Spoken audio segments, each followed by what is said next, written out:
Sad, isn't it? All right, guys. This is the pre-show, which normally we do, but we're not really doing a pre-show, guys. So hope you guys, because we have a special guest, we want to get right to it. Here we go. Hello, Hockey World. It's Thursday, September 4th, 2014. I'm Michael Agello. I'm Josh Rimmer. And I'm Eklund, and you're watching the HockeyBuzzCast on HockeyBuzz.com. And today we have a really special guest. I was lucky enough to cover the Stanley Cup Finals this year, as I have the last 7 years now, which has been really fortunate. And I got to see our guest in action on the big screen, which is probably the nicest big screen in the NHL, by the way, entertainment. So we have Carlin Bathe with us. How you doing, Carlin? I'm great. How are you? Really great. It's great to have you. So Carlin, you've been with the Kings for quite a while now. What's your story? So I moved to Los Angeles when I was still a teenager, and I joined the LA Kings ice crew, and I was actually a part of the ice crew for about 5 seasons. And from there, I had a video blog on Fox Sports West Online. I started doing video features for our online video. It's called King's Vision, and I loved being on the microphone. So from there, I started doing in-arena hosting, which is where you saw me during the finals, and that was my first full season, which was last year as an in-arena host. So it's completely different than being on ice crew, but total, I've been with the Kings for about 7 seasons now. So oh wow, so that's something. It's been an awesome ride. So you're going to college for broadcast journalism, correct? And or you went to college for broadcast journalism? Absolutely. So I actually started going to college a little bit later than most people. If I had gone to college fresh out of high school, I'd probably be a nurse or trying to be a doctor or something like that now. It was actually beneficial for me to wait and see what it is that I wanted to do before I spent money going to school trying to perfect that craft. I completely agree. So I started going to school for broadcast journalism here in Los Angeles at Pierce College. And it's a small community college, but they have really good prerequisites that will be able to, propel me to get into a good university out here. So that's awesome. It's been fun so far. I like being the older kid in class. So yeah, I know lots of people have done that, and it's worked out really well for them, and really, really well. So, and because you really don't know what you want right after high school often, and at that point, now you've been around a team now for 7 years. You have an idea of what it is, like all the different aspects of it. Plus, you've been around hockey all your life, truth be told, because you are the daughter of a kind of somebody Philadelphia Flyers fans may remember. I am. So my dad, he is Frank Bathe. He wore number 5 with the Philadelphia Flyers back in the 70s and 80s, and he was one of the guys that was punching people in the face on the ice. So Frank Bathe was a really popular player in Philadelphia. Your dad was very, very popular here. I was going with my mom back then to all the games, and we had defensemen. I remember Bathe, Barnes, and Busniak. These 3 defensemen that came up all with B's all the same year, and they were all fantastic. And he was part of that streak team if I remember right, that went 35 games unbeaten. So Frank was yeah. So that was something. But you were actually not born then, which is sad. It's true. So you were born when he moved on to work in Portland, right? Exactly. So I have 4 brothers. I have 3 older and 1 younger. So the older 3 kind of got to experience his hockey career and even live out there. And my oldest brother is in his 40s now, so they kind of got to grow up around his Philadelphia Flyers time. But when he moved to Maine, because he played for the Maine Mariners as well, so we ended up marrying my mom, who's from Maine, and worked for the Portland Pirates. So that was the team that I kind of grew up watching. So to me, that was professional hockey, even though it was only AHL. And I witnessed them win the Calder Cup in 1994. It's the only one they've ever won, so it was their first one. So it was really exciting for me to see that growing up. But, that's nowhere near the caliber of NHL hockey. So once I finally got a taste of that working for the Kings, it was Oh, look, there he is. There he is. There's your I'm dad. glad I didn't. Oh, I remember him for sure. You know, solid redhead, right? Yep. I heard. There you go. That's pretty classic. That's the old Oh, Cooper. he's wearing the Cooperalls. There you go. Uniforms. Yeah, Yep. look at the Cooperalls. The long pants. The Flyers thought that was a good idea because the goalies couldn't see the pucks, they thought, because they're just black everywhere on the low down, which is probably actually could have some merit to it. But, yeah, that was a great time. So, yeah, Frank Bathe was, like I said, incredibly popular. There's no shortage of pictures of him on the internet. There you go. That's classic. There you go. That's perfect. So, yeah, so in Portland, so you got to see a Calder Cup, and obviously you must have grown up playing hockey.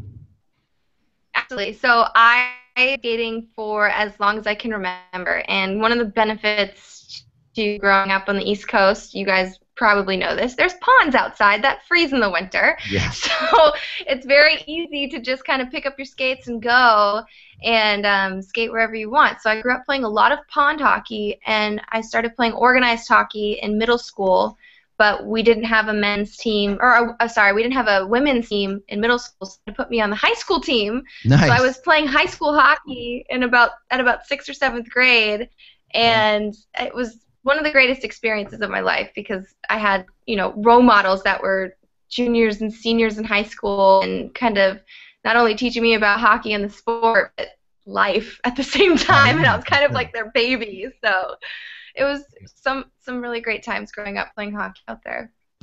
So what were you, like an enforcer? Were you, what'd you call yourself? Were you a tough guy? Were you a puck-moving defenseman? Yeah, well, I played left wing and left defense as well, but I was definitely an enforcer. I didn't even really know the extent of my dad's enforcer history when I was growing up, and it just kind of happened to follow me as well. And he actually told a really good story one time for an interview that I didn't even remember, but apparently I was so mad at the referee, and I got this insane penalty for checking a girl. You're not supposed to check in women's hockey. Yeah. And I was so angry, I walked off out of the ice into the locker room, put all my stuff away, came upstairs. My dad was like, "Where did she go? I haven't seen her out on the ice in a few minutes." And all of a sudden, I was standing right next to him, and I said, "Come on, let's go. Let's get out of here. I'm sick of this." Nice. 8th grade. Nice. Just so fed up with the refs.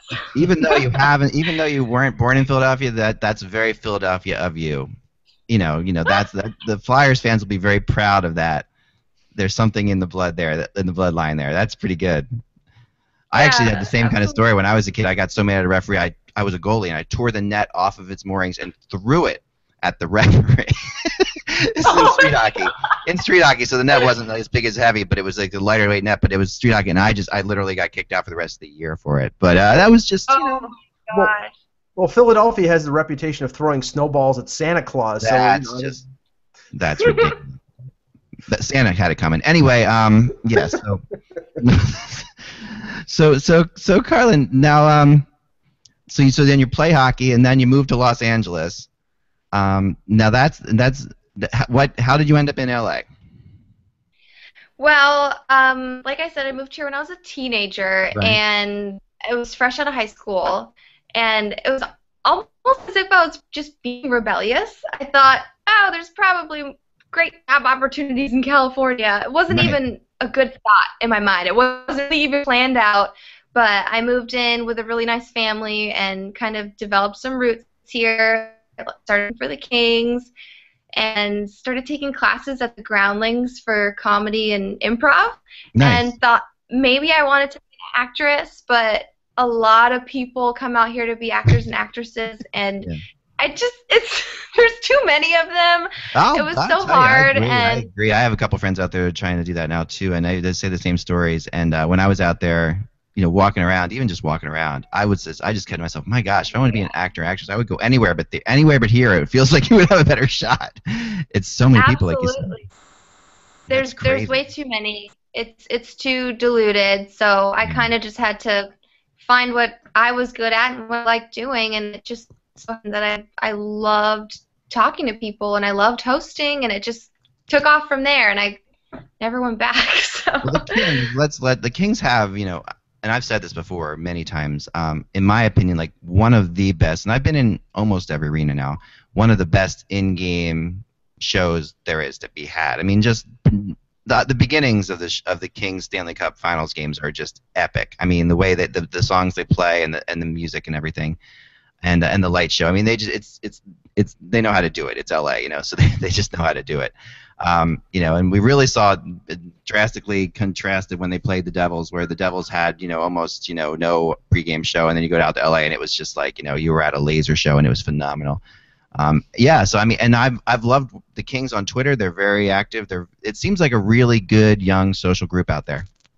It really is. We do have a lot of young guys in the office, and our game entertainment group, like you were talking about, the lasers and the music, video, it's never just one person. It really is this collective group of creative people that help make those awesome things happen. And I love being a part of the show, as people say, and it really is a good show that they put on here. I haven't been to too many arenas, probably about 4 or 5, and so I have much to compare it to. So it's kind of, I feel spoiled. It's all I know. So. Well, yeah, you got 2 Stanley Cups and 2 Stanley Cups in the last 3 years. I'll say you're spoiled. Right? Is this what hockey is? We win Stanley Cup every other season. Right, I know. I don't think people realize that that there's definitely one thing I've noticed about Kings fans. Well, first of all, in the buildings, of all the buildings I've gone to, Kings fans wear the most obscure older jerseys of any place in the league, which is really kind of, people were kind of surprised because people think of LA. Okay, this is not. I mean, there are more Canadians living in California than there are living in Canada, I've heard, or something like some crazy number like that. Or, I mean, or there's more Canadians in LA than there are in Montreal. There's some really ridiculous numbers like that. But that being said, it started in 1967, like with the second 6 with the Flyers. It's very similar to the Flyers in that way, in my mind, where it's a fan base that's been around for a very long time, gone through a whole lot of stuff, very ups, very big lows, very big highs. And it was really unbelievably satisfying. I've never seen my Flyers team win a Stanley Cup because I was only 6 when they won the last one. But I got a sense of what it was like when I saw the Kings win their first cup out there. What was that experience like? Just having you were an ice girl at the time, I guess, right? So yes. The first Stanley Cup, what was that like?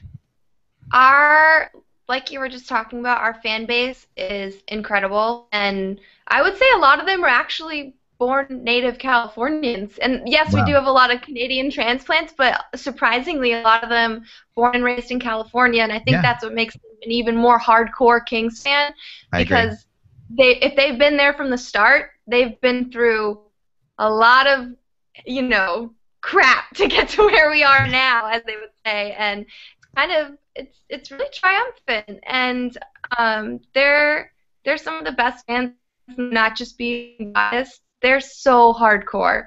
They love this team so much. They're just so involved, and being on the ice crew was kind of my first introduction to how crazy and awesome these fans are. And but yeah, that cup run in 2012 was absurd because, of course, every year you go into the season, you want to win the Stanley Cup. Why else would a hockey team be playing hockey? That's the ultimate goal. So, as Kings fans and as an employee, you go into the season, you want to win the cup, but you don't really actually know if it's going to happen. So once it starts looking that way, it's just a roller coaster ride of emotions. It's kind of exciting. It's kind of like sad and scary, but just like I don't even know how the players must feel. Like this is how I'm feeling. Like, how do they feel? But when our record was insane, I think it was 16-4, if I'm correct, in 2012. Oh yeah. And it was almost as if we were just shocked to keep going. Oh, we got another win. We got another win. What? We're 1 win within the Stanley Cup, and then that last game, the score was had such a huge difference between the Devils that we knew we were going to win with. It was very early. It was done. What was that comparably to the last game? I mean, the last game was epic. I mean, the win against the Rangers. I mean, that was an epic emotional roller coaster. I was with a Kings writer next to me who couldn't help but get tied up into the whole thing, and I was just, I mean, that compare the last win. I mean, what was that like? So the win in 2012 was more shocking because Right. we obviously had never done it before, and it was very emotional. I just remember bursting into tears. Like I'd been waiting for this for so long or something. There are people who have been waiting a lot longer than me.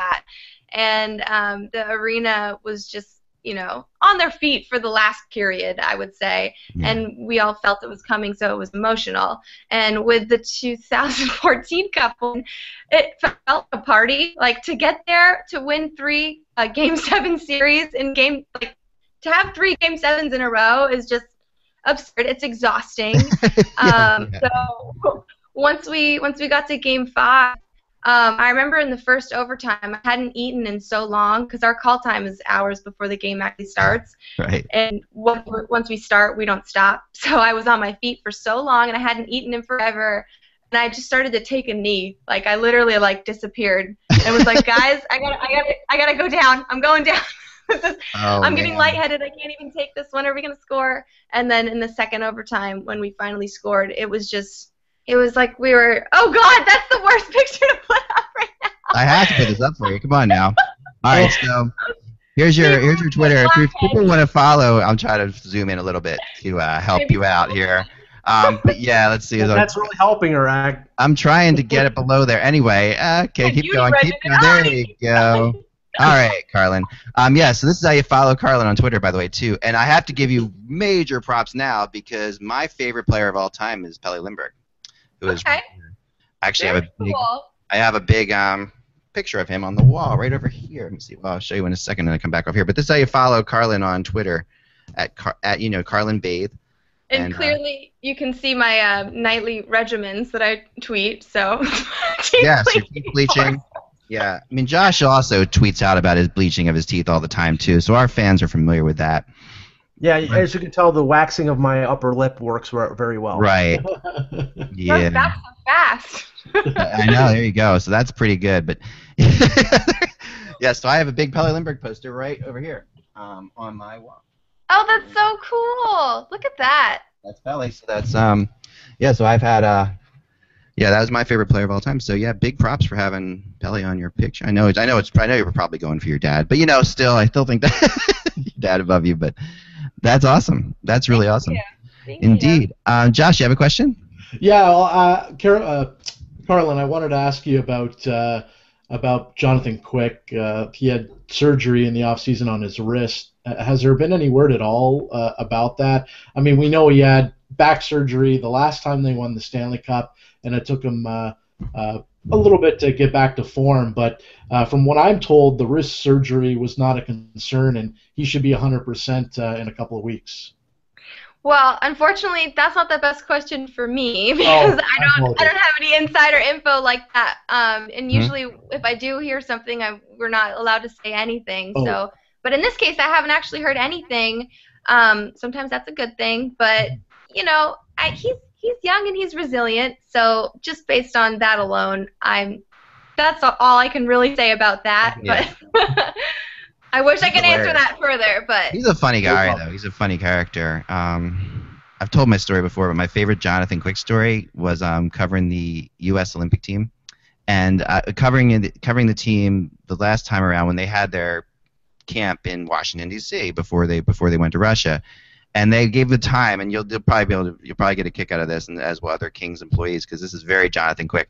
They gave every player a time that they were going to be interviewed, and so Bobby Ryan 12:45 to 1, and Jonathan Quick was 3:45 to 4, and all the other players were in there too. So it was about 12:45, and I was talking to Bobby Ryan, and Jonathan walks in, and the Mike Gilbert who does stuff for the Sabres and USA says he says, "Oh, John, you're not till 3:45. You're not for another 3 hours. So if you want to go back to the all the players were hanging out in the lounge. If you want to go back to the lounge, go back and hang out." He's like, "Oh, okay, that's no problem."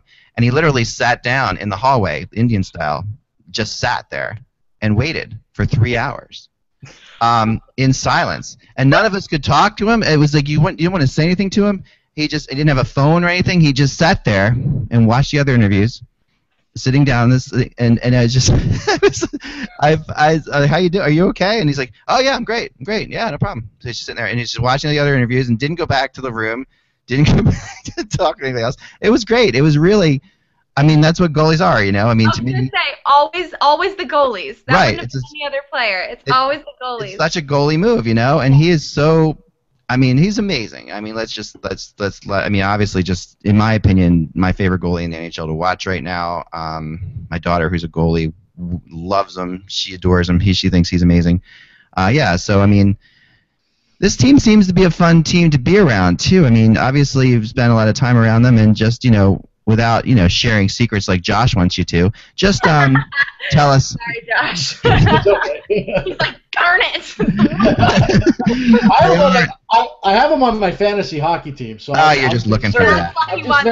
I want the inside information if I should hold on to him for my fantasy team or if I should try to trade for another goaltender. See, I was going to ask what defensive structure Daryl Sutter was going to play in the third period against Toronto in 3 months. But come on. If there's a playoff, I can tell you. Right. Of course, they're going to send 2 men high. No, if you any hockey pool at all that has the playoffs, Jonathan Quick's a no-brainer, Josh. I mean, that's like he's forget about it, right? So so I mean, to the Kings, but this team it seems like a really tight knit, almost like otherworldly tight knit bunch of players right now. That's funny that you said otherworldly because when I was talking to NHL Network over the summer, I told them straightforwardly, I said, I'm pretty sure they're superhuman. Yeah. That's the only way to put it. So these kids, some of them have grown, they came onto the team so young that they essentially grew up around each other. They've experienced their young adulthood together. So, and I'm only assuming that they all hang out all the time because they all live so close to each other down by the beaches. But just the vibe in the arena, or if you're walking past them when they're playing soccer in the hallway, it's always just a light-hearted vibe. That you never feel this like weird stress in the air. Even during the playoffs, they were so calm and cool and collected that it's really shocking. Like they have to be superhuman. There's no other word for it. So it's incredible to be around them. Just having been around other teams, there's such a confidence that comes with winning, and then there are teams that have confidence because they win, and then there's teams that literally don't think they can lose. Like they think at the end of the day, we might, down 3-0 to San Jose, that's not the greatest position to be in, but it doesn't matter. That was literally, if any team could come back, you knew the Kings could, and it was just, man, Daryl Sutter just has these guys believing so much in themselves. It's crazy. It's true. I mean, that's kind of what we all thought as fans as well, especially in that series. After that Game 3, we were like, okay, this is the one team that could come back against the Sharks and beat them in a Game 7. This is it. This is that one team. No other team in the NHL could do that. No other team in the Western Conference could do that right now. This is us. We've got this. And I really do think it's a trickle-down effect from the coach. And I don't know if you've met Daryl, but he's so calm and level-headed. Nothing rattles that guy. And if something does rattle him, he just kind of shrugs it off. Like, if there is a loss, he's not throwing water bottles. He's not pulling a Patrick Waugh and shaking the glass against somebody. Yeah, no, you can't. It's almost like he's, I often jokingly say, and just because he is such an interesting character, I've jokingly said a couple times that, he reminds me of a Muppet. And just in a really good way, like, because when you, and I don't mean that in any offensive way at all. I mean, I would tell him that because he's just, when he gives his press conferences, you expect someone to come up from under the table afterwards and say, hey, how you doing? But because he's so stoic about it, and he's so funny. He's got such great, mannerisms. And I mean, from my perspective, from covering a team, you want somebody who's interesting. So many people throw out just the blasé things, and he's not going to do that, which is phenomenal. I mean, I love that part about him. I think and the players, just the respect the players have for him is crazy. It really must be fun to be around. Absolutely. They respect him until no end, and it's kind of a trickle-down effect. Like, if the coach is in a good mood, and the team's in a good mood, then the staff's in a good mood, and Isn't then it funny? kind of disperses into the Kings universe, and we just kind of all have this really centralized vibe going on. I feel insane talking about it like that, but but it's so true. People don't realize that. People don't realize what winning and losing does to an entire team. Like not just the players, but the people who sell the tickets, the people who sell the hot dogs, the people around the staff. Absolutely. People are high-fiving their ushers on the way out of the stands, and making friendships with the people that they get their beer from every game. And it's just when everyone's in a good mood, it's like this unstoppable synergy, and then it trickles back down into the team because that's what you want. You want your fans to make the team feel good. But then it starts, back at that top again, and then it just kind of keeps filtering like this. It is. No, and I know, having dealt with teams, you don't want to talk to them when they're on a losing streak. You don't even want to go near them, anybody, when they're on a losing streak, because it's a totally different world. Now, you're going to be able to answer a Hockey Buzz question that I never really realized until now, that I've had forever. We have pictures that we use, images that we use for our blogs, and we have ice girls, 4 ice girls that are Kings ice girls. And I never knew who they were. And we just throw them up there as images sometimes when we write about the Kings. And these are images that we paid for, through proper means. But these are, and that's absolutely true. But I'm going to show you some images of ice girls. And you can tell me. And I wonder if one of these is you. That's going to be pretty funny if they are. So here we go. Do you recognize this person? That's Melissa Baxter. Melissa Baxter. Cool. She now works in HR for AEG, which is, affiliated with the Kings. So. Awesome. This is great. All right, Ice Girl 2 would be this girl. That's Jennifer Edgar. She's married with a kid now, no longer an ice crew member. Wow. That's hilarious. Okay. Number is 1. That Melissa again? Yep, that's Melissa again. Okay, I guess we have 2 of them. Okay, and then that. That's Gabby! That's Gabby, all right. That's Gabby Farrell. She actually works in the front office now, so... I think it's kind of a team you can't and don't want to get away from. So a lot of the ice crew members do what I do and stay with the team somehow. That's awesome. Well, I've always wondered that. My application for the LA Kings front office, by the way. Yeah, right. I've always wondered who these ice girls were because it was funny. One time one I use all the time is an Anaheim ice girl, and she actually approached me at a game. She's like, you put me on your blog, and it's just the only reason, and I felt embarrassed to say this, but the only reason I do this is because when we put a blog up, and we have, and I'm not necessarily looking, I don't have anything necessarily to say about, or not a particular player, I picked this person. I'll show you this real fast, and then we'll give on, but this is just fun. This is just interesting for me, if not no one else. But, this girl, and, she approached me at a game one time, and like, oh yeah, I get so many comments because you use my picture all the time. Like, I'm really sorry about that. But yeah, that's so funny. Yeah, it is. We have, and then a Carolina ice girl said the same thing to me too. So, and then we have one of the Columbus Blue Jackets ice girls who's friends with our show too. So, that's great. That's excellent. Well, Carlin, it's great having you on. You feel free to hang out if you want to for a little bit. We're going to go through some of these wacky predictions that I wrote today. Sure. And, awesome. I can't wait to hear them. Awesome. Yeah. So this is something that I do every year because it's September and I wait until there's really no news on a certain day. And there is some news today. David Krejci is of course signed. You guys heard that probably by now. And that's a great signing, but that was kind of inevitable.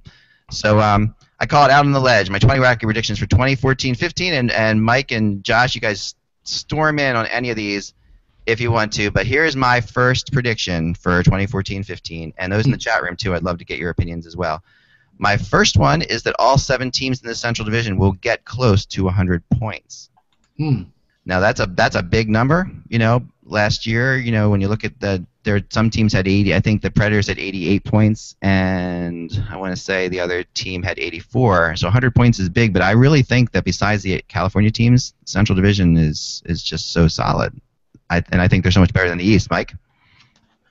Well, I'm not sure about the teams that I consider at the bottom end of that particular division. I obviously Chicago, St. Louis, Minnesota. I think I think they're all playoff teams. But when it comes to teams like Winnipeg, and I think Nashville will have a little bit of a comeback season because Rene is healthy. Weber's one of the best defensemen in the league.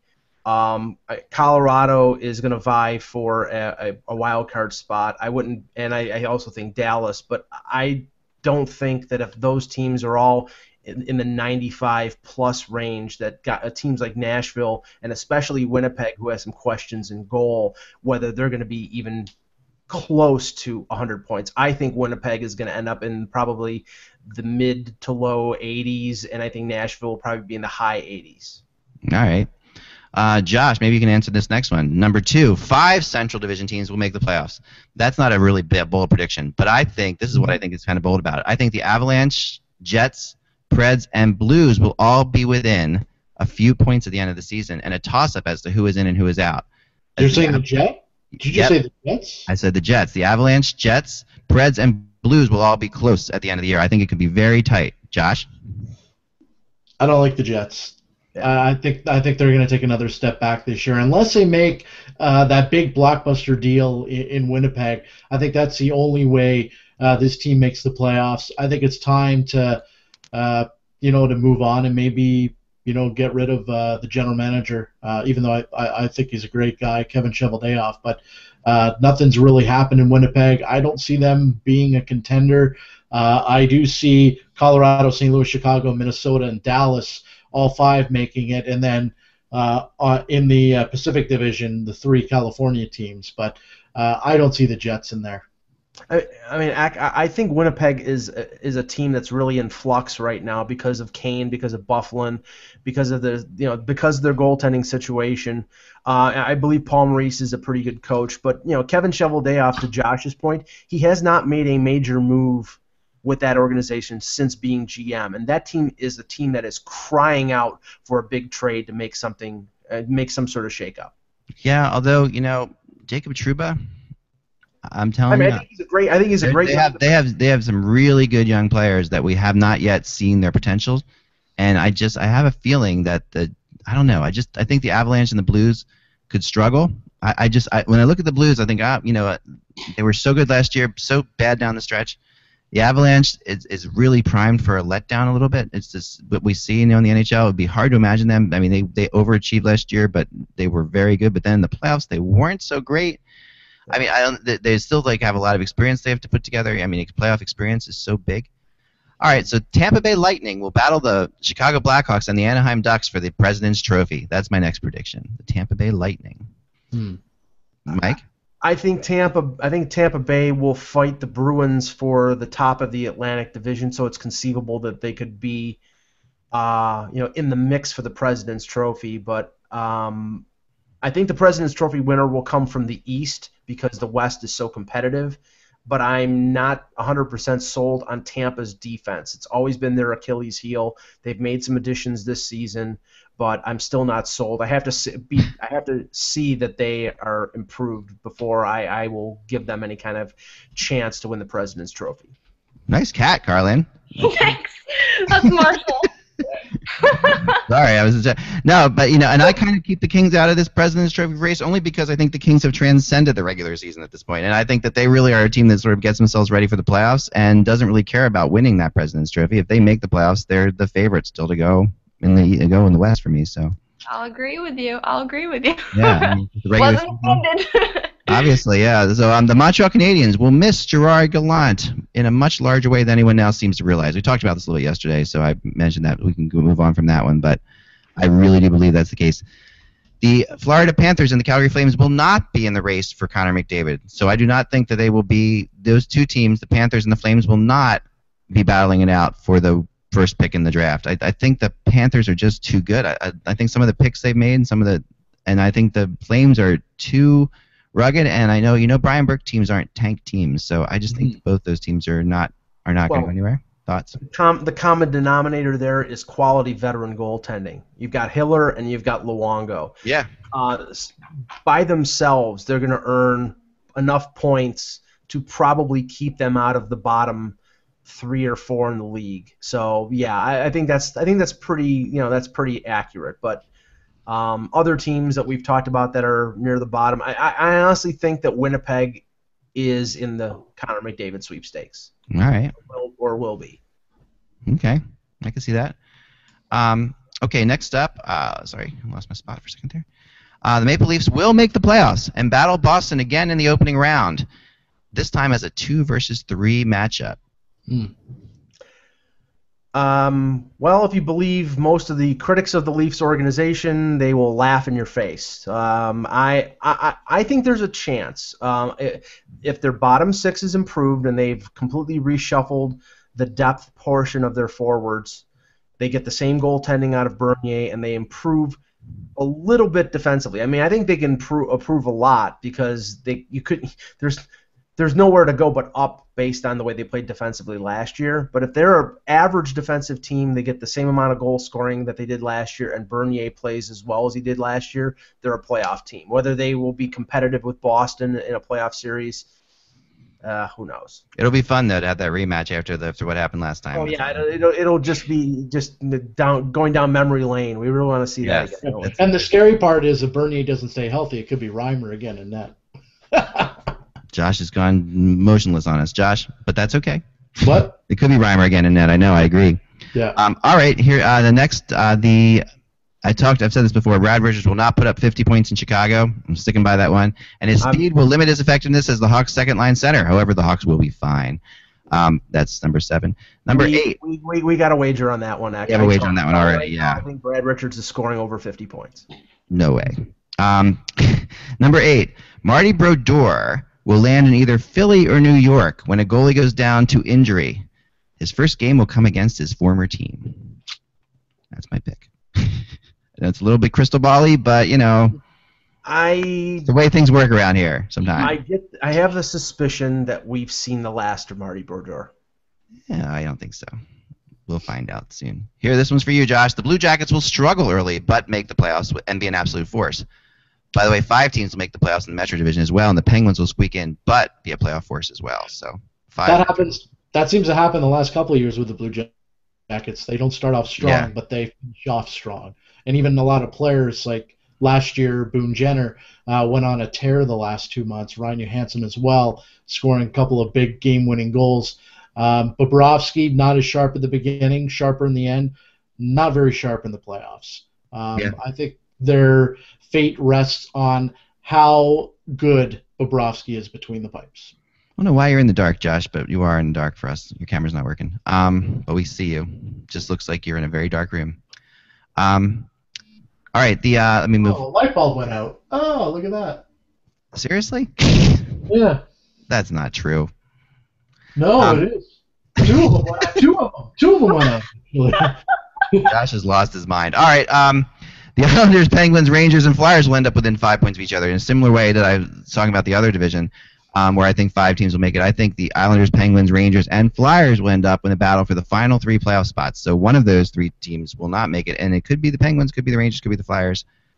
I think the Islanders will be in there too. So the only way the Penguins are struggling for a playoff spot is if there's a significant injury to Crosby or Malkin, and obviously I'm not rooting for that, but I'm saying, that would be a factor. If they're down to one center, or if it's like a few years ago when both of them got hurt and guy like Tyler Kennedy was their number 1 center for a while, then they're going to be in trouble. But if they're both healthy, they're in the top 3 in that division. Were you a Bruins fan growing up, Carlin?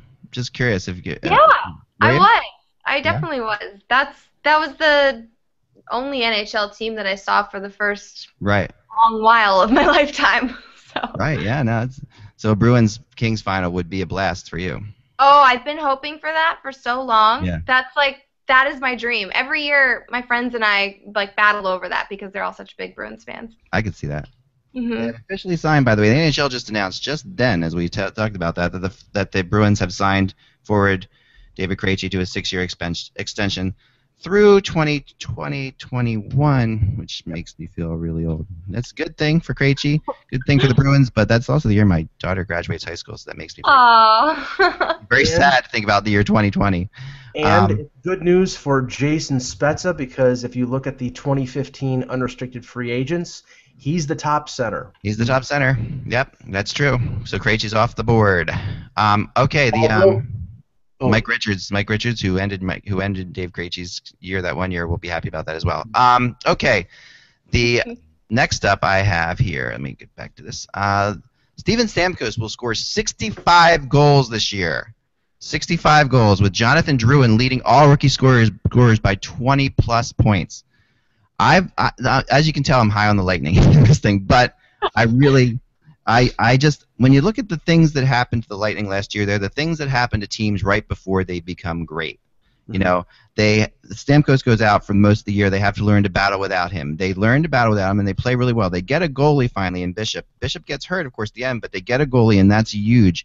They get humiliated in the playoffs against the Montreal Canadiens, which is always a good thing for teams. And they do this all while not yet, pulling the Jonathan Drouin ship, which is they make the Marty St. Louis trade, which ends up landing them Callahan, who they convinced to stay there, which was really pretty shocking when everyone thought he would go back to Buffalo.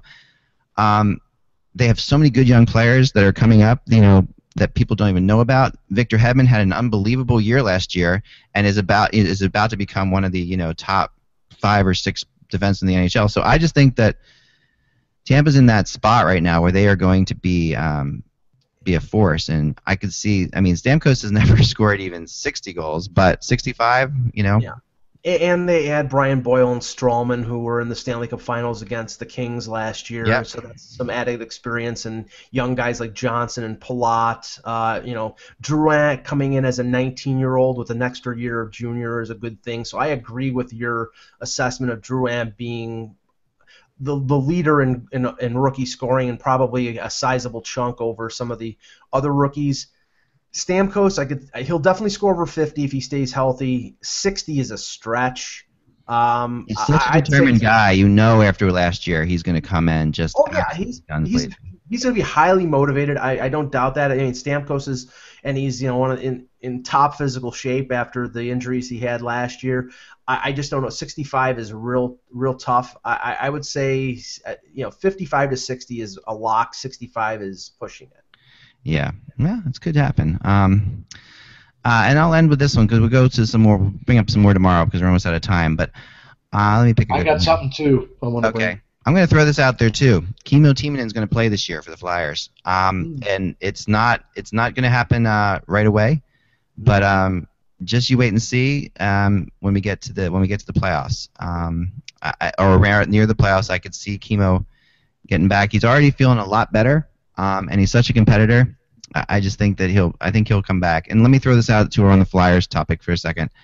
That I think Claude Giroux will finish second in scoring behind Sidney Crosby, and will be an All-Star along with Jacob Voracek, who will return as an All-Star to Columbus, which will be kind of nice and fun and ironic. But I think Voracek and Giroux will be All-Stars. And Josh, what do you have? I wanted to talk. You guys were just mentioning about the 2015 draft class, and there's a great article that just came out from Pierre LeBrun, and it's about the 2015 UFA class, but it's not about the biggest player that's going to be available. It's the biggest coach, and it's an article on Mike Babcock with quotes from Ken Holland and Babcock. Holland saying at the end of the day, it makes the most sense to wait. Babcock telling the media that he's either going to get something done with the Wings before the regular season starts, or he's going to wait until after the season to figure things out. Right. Holland said the guy's got an opportunity of a lifetime. He's an unrestricted free agent. He's 52 years of age. His stock isn't going to get any higher. He's coming off his second Olympic gold. He was the finalist for the Coach of the Year. People feel the job he did last year with our team was as good as he's done here in a number of years. And LeBron goes on to speculate. If high-profile teams such as the Leafs and the Penguins struggle this season, you better believe Babcock talk will intensify. So we were talking before about there's been rumors out there. I think Adam Proto threw it out there, as Mike said earlier, that Babcock could be the next coach of the Leafs. But now the TSN guys or the ESPN guys are throwing it out there as well. Yeah, Mike has a blog about this today too, so definitely check it out on Hockey Buzz. That's all the time we have for today. But I want to again thank Carlin Baith. It was really nice meeting you first off, and also having you on the show. Thank you guys so much for having me. That was super fun. Excellent. We'll come back sometime. Please do. And what we'll do is remember you can follow Carlin Baith at Carlin Baith on Twitter. I will tweet that out as a thing for you guys to follow, so you can find it as well. Yeah, and you can check out all about her pores and all the different things. Oh, my teeth bleaching. On a nightly basis.